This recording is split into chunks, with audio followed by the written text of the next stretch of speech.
Hello guys, അസ്സലാമു അലൈക്കും, നമസ്കാരം. Welcome to Seema foods. എല്ലാവർക്കും സുഖമാണെന്ന് കരുതുന്നു. അതേപോലെ ഞങ്ങൾക്ക് എല്ലാവർക്കും സുഖമാണ്. ഇന്ന് ധാന്യങ്ങൾ മുളപ്പിച്ചെടുത്തത് എങ്ങനെയാണ് കറി വെക്കുന്നതെന്നാണ് കാണിച്ചു തരുന്നത്.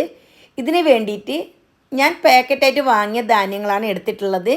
ഈ ഒരു ടിന്നിൽ 200 ഗ്രാമാണ് ഉള്ളത്. ഞാൻ 2 ടിന്ന് എടുത്തിട്ടുണ്ട്. വീണ്ടും നല്ലോണം കഴുകിയിട്ട് ഒന്ന് വെള്ളം വാർന്നു പോകാൻ വേണ്ടി വെച്ചിട്ടുണ്ട്. ഇനി കുക്കർ ചൂടാക്കി എടുക്കണം.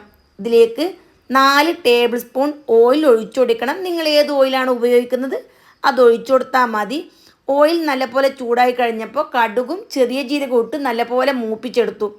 ഇനി ഇതിലേക്ക് 2 വലിയ സവാള വളരെ തിന്നായിട്ട് അരിഞ്ഞ് ഇതിലേക്കിട്ട് മൂപ്പിച്ചെടുക്കണം. അതിൻ്റെ കൂട്ടത്തിൽ തന്നെ കുറച്ച് കറിവേപ്പിലയും കൂടി ഇട്ട് കൊടുക്കുന്നുണ്ട്. അപ്പോൾ സവാള തിന്നായിട്ട് അരിഞ്ഞെടുത്താൽ പെട്ടെന്ന് മൂത്ത് കിട്ടും. ഇവിടെ ഞാൻ നല്ലപോലെ വഴറ്റിയെടുക്കുന്നുണ്ട്. എപ്പോഴും ശ്രദ്ധിക്കേണ്ട കാര്യമാണ്, സവാളയെല്ലാം നന്നായിട്ട് തിന്നായിട്ട് എടുക്കണം. തിന്നായിട്ട് എടുത്ത കാരണം പെട്ടെന്ന് തന്നെ മൂത്ത് വന്നിട്ടുണ്ട്. നല്ലപോലെ വഴന്ന് വന്നാലാണ് കറിക്ക് നല്ല ടേസ്റ്റ് കിട്ടൽ. അപ്പോൾ ആ ഒരു കാര്യം പ്രത്യേകം ശ്രദ്ധിക്കണം. ഇത് കൂടുതൽ ജോലിയൊന്നും ഇല്ലാത്ത പെട്ടെന്ന് ഉണ്ടാക്കാൻ പറ്റിയ ഒരു റെസിപ്പിയാണ്. ഇനി ഇതിലേക്ക് 4 പച്ചമുളക് ചെറുതായിട്ട് അരിഞ്ഞതും കൂടി ചേർത്ത് കൊടുത്തിട്ടുണ്ട്. അപ്പോൾ ഇത് 400 ഗ്രാമാണ് ധാന്യങ്ങളുള്ളത്. അതുകൊണ്ട് തന്നെ 4 പച്ചമുളക് ഞാൻ എടുത്തിട്ടുണ്ട്. പിന്നെ എരിവൊക്കെ നിങ്ങൾക്ക് വേണ്ടാന്നുണ്ടെങ്കിൽ കുറച്ച് കൊടുക്കുക. ഇത് വലിയ കൂടുതൽ എരിവൊന്നുമില്ല, ഒരു മീഡിയം എരിവിലാണ് ഈ കറി ഉള്ളത്.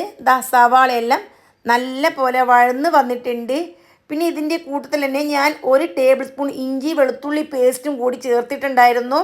അപ്പോൾ ഇഞ്ചി വെളുത്തുള്ളി പച്ചമുളക് ഇതിൻ്റെ എല്ലാം പച്ച മണം മാറി നല്ലൊരു മൂത്ത മണം വരുന്ന സമയത്ത് ഇതിലേക്ക് 2 മീഡിയം സൈസിലുള്ള തക്കാളി ചെറുതായിട്ട് അരിഞ്ഞതും കൂടി ചേർത്ത് ഈ തക്കാളിയും നല്ല സോഫ്റ്റായിട്ട് വെന്ത് കിട്ടണം. ആ രീതിയിലൊന്ന് വഴറ്റിയെടുക്കണം. അപ്പോൾ ഇവിടെ തക്കാളിയെല്ലാം നല്ല പോലെ വഴന്ന് വരുന്നുണ്ട്. സാധാരണ ധാന്യങ്ങൾ കഴിക്കുന്നതിനേക്കാളും ഇരട്ടി ബെനിഫിറ്റാണ് മുളപ്പിച്ച ധാന്യങ്ങൾ കൊണ്ട് കറി ഉണ്ടാക്കുന്നത്. അപ്പോൾ ആ ഒരു കാര്യം പ്രത്യേകം ശ്രദ്ധിക്കണം. ഇപ്പോൾ ഓയിലെല്ലാം നന്നായിട്ട് തെളിഞ്ഞ് വരുന്നുണ്ട്. ഈ സമയം തീ വളരെ ചെറുതാക്കി കൊടുക്കണം. എന്നിട്ട് 1 ടേബിൾ സ്പൂൺ മുളക് പൊടിയും 1/2 ടേബിൾ സ്പൂൺ മല്ലിപ്പൊടി, 1/2 ടീസ്പൂൺ ഗരം മസാല, 1/4 ടീസ്പൂൺ മഞ്ഞൾപ്പൊടി, 1/2 teaspoon pepper powder, 3/4 table spoon ഉപ്പ്. ഇത്രയുമാണ് ഞാൻ ചേർത്ത് കൊടുത്തിട്ടുള്ളത്. ഇത് കറക്റ്റ് അളവാണ്. ഇതിൽ വ്യത്യാസമൊന്നും വരുത്തേണ്ട ആവശ്യമില്ല. എല്ലാം കൂടി ചെറിയ തീയിൽ നല്ലപോലെ മൂപ്പിച്ചെടുക്കണം. പൊടികളൊന്നും കരിഞ്ഞു പോകാതിരിക്കാൻ പ്രത്യേകം ശ്രദ്ധിക്കണം. ഇവിടെ എല്ലാം നന്നായിട്ട് മൂത്ത് വന്നിട്ടുണ്ട്. ഇനി ഇതിലേക്ക് മുളപ്പിച്ച് വെച്ചിരിക്കുന്ന ധാന്യങ്ങളുണ്ടല്ലോ അതും കൂടി ഇട്ടതിന് ശേഷം നന്നായിട്ടൊന്ന് മിക്സാക്കി എടുക്കണം.